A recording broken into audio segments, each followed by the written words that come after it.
Buenos días, mi nombre es Linda Esmeralda Guevara Moreno y en este momento resolveremos el laboratorio número 3, lo cual es titulado Cinética enzimática. ¿Qué es una enzima? Son catalizadores proteicos ya que su función es acelerar la velocidad de reacción metabólica. En estas reacciones ocurre a nivel celular y también se presentan afuera de esta. La velocidad de reacción puede ir cambiando mediante distintos factores que son los siguientes, lo cual es la temperatura y el pH.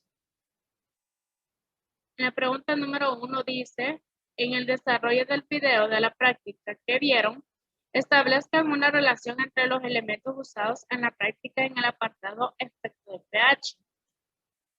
Buffer fosfato a diferentes pHs. Este buffer fosfato también podría llamarse disolución, ya que cuyas concentraciones de protones apenas varía al añadirle bases o ácidos fuertes, ya que estos generan un gran cambio al nivel del pH.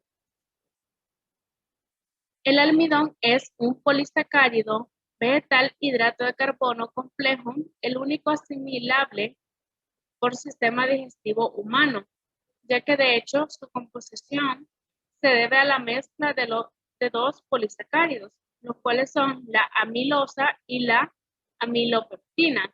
Esta se presenta en los alimentos en forma granulada, similar a un polvo blanco compuesto por micropartículas. Es difícil de hidratar en agua fría, pero no en agua caliente, ya que es una de las razones por las que hervimos muchos de ellos. Además, si los cocinamos en agua caliente con otros alimentos, a la vez el almidón estará presente en todos ellos.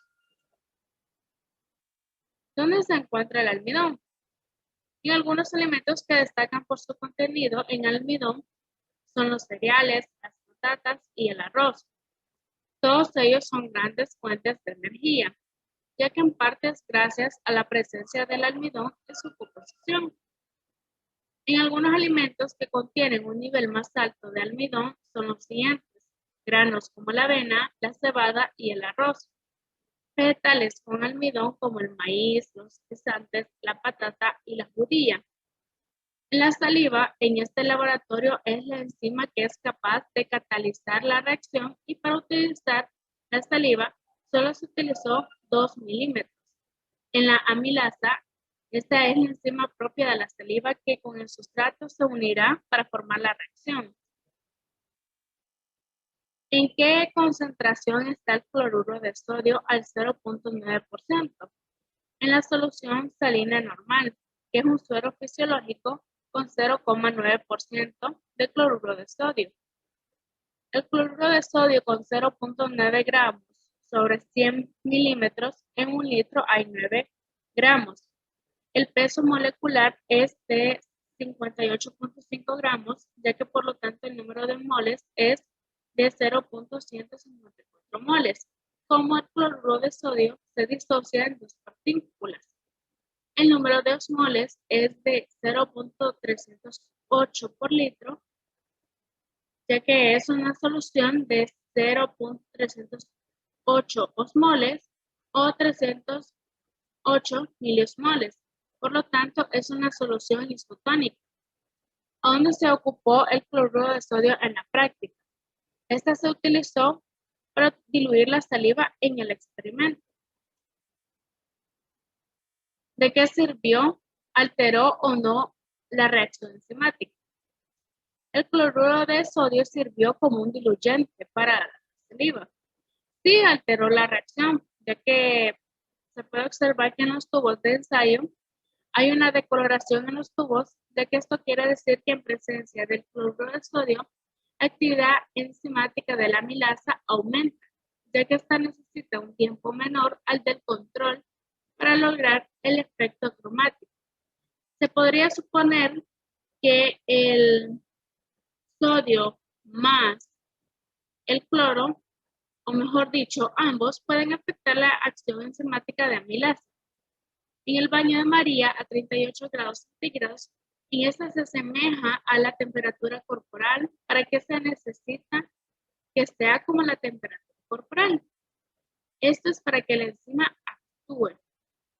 En el yoduro de potasio o Lugol, este sirve para identificar los polisacáridos y asimismo forma la coloración del sustrato como se ve en la práctica, ya que en cada tubo tiene distinta coloración y esto se da por el almidón, ya que este se encarga de desarmar los enlaces que posee el almidón.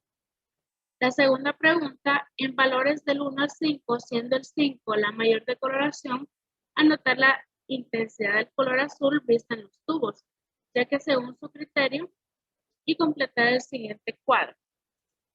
Aquí podemos observar que tenemos una pequeña gráfica y abajo tenemos un cuadro con las siguientes cosas. Por acá tenemos lo que son los tubos, el pH y la intensidad de color. El tubo número 1, su pH es de 5.4, intensidad de color es 1. El tubo número 2, su pH es de 6.0, intensidad 2. El tubo número 3, su pH es de 6.8, intensidad 2. El tubo número 4, su pH es de 7.4, intensidad 4. Tubo número 5, su pH es de 8.0, intensidad 5. Ya que aquí en este experimento se ocuparon 5 tubos de ensayo, pues ya que cada uno de ellos tiene una sustancia distinta, el cual tiene un pH por consecuencia muy diferente. En la columna nombrada intensidad de color, esta se clasificó según número del 1 al 5. El número 5, pues este significa que la intensidad es más que los tubos anteriores. Y en cambio, el número 1 es de una intensidad de color suave, ya que la amilasa de la saliva solo reacciona a un pH básico, pues ya que esta se caracteriza porque se decolora. Ese sería el tubo número 1, perdón, ya que este se decolora más que los otros tubos. En la pregunta número 3 tenemos que suponiendo que los tubos fueran preparados de la misma manera, pero antes de colocarles el yoduro de potasio se colocan a diferentes temperaturas por 5 minutos. ¿Qué cambios de color en relación a la velocidad esperaríamos? Anotemos los resultados en el siguiente cuadro. Pues aquí tenemos un pequeño cuadrito donde tenemos esos resultados. Por acá tenemos el tubo, el pH, la temperatura y la intensidad de color.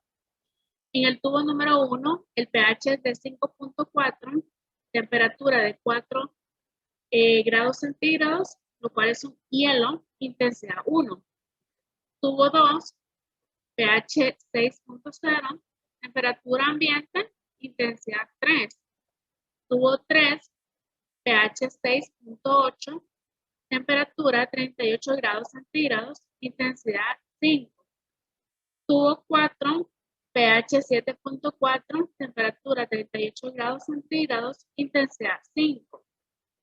Tubo 5, pH 8.0, temperatura 100 grados centígrados e intensidad 1.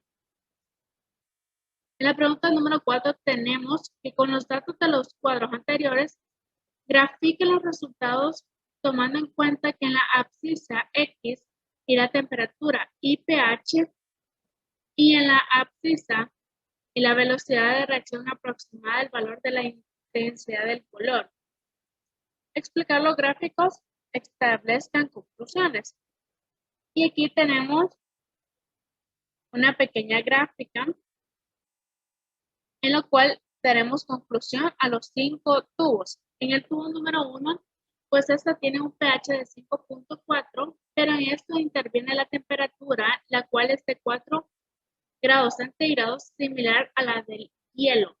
Lo que se concluye, ya dado a la temperatura o va a reaccionar la enzima, es que debido a que la enzima no reacciona a temperaturas demasiado bajas. En el tubo número 2 tiene un pH de 6.0, ya que en cambio está a una temperatura ambiente, lo cual concluimos que reacciona de manera lenta, ya que es un poco más baja que la temperatura corporal que se está buscando para que la enzima actúe de una manera más eficaz. El tubo número 3 y 4, ambos están en una temperatura igual, la cual es de 38 grados centígrados. Esta actuaría similar a la que actúa a una temperatura corporal, por eso la coloración es de 5, ya que es la más alta. El tubo número 5, el cual tiene un pH de 8.0 y tiene una temperatura de 100 grados centígrados, es muy distinta a las demás tubos, a comparación del tubo número 1, pues ya que esta tiene una temperatura bastante alta, pero en sí la enzima tampoco podría actuar, ya que debido a la desnaturalización en sí como esta es propia. La enzima no podría actuar a una alta temperatura, al igual que no podría actuar a una temperatura muy baja. En la pregunta número 5 vamos a explicar lo siguiente. El pH óptimo. La mayoría de las enzimas son muy sensibles a los cambios de pH, ya que hay desviaciones de pocas décimas por encima o por debajo del pH óptimo, ya que estas pueden afectar drásticamente su actividad.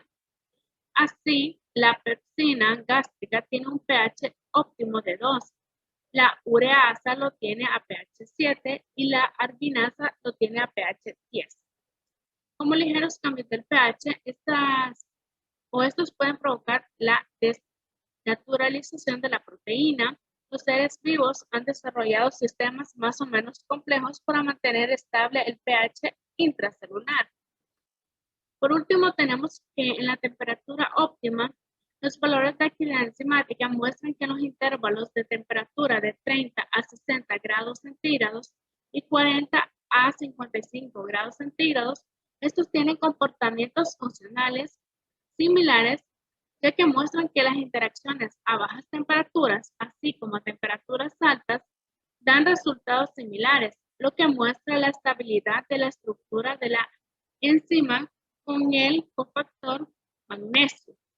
De que, sin embargo, la actividad enzimática de glucólisis es un intervalo entre 45 y 55 grados centígrados, es la óptima, determinándose que 50 grados centígrados es el valor adecuado para que la reacción se lleve a cabo eficientemente con una absorbancia.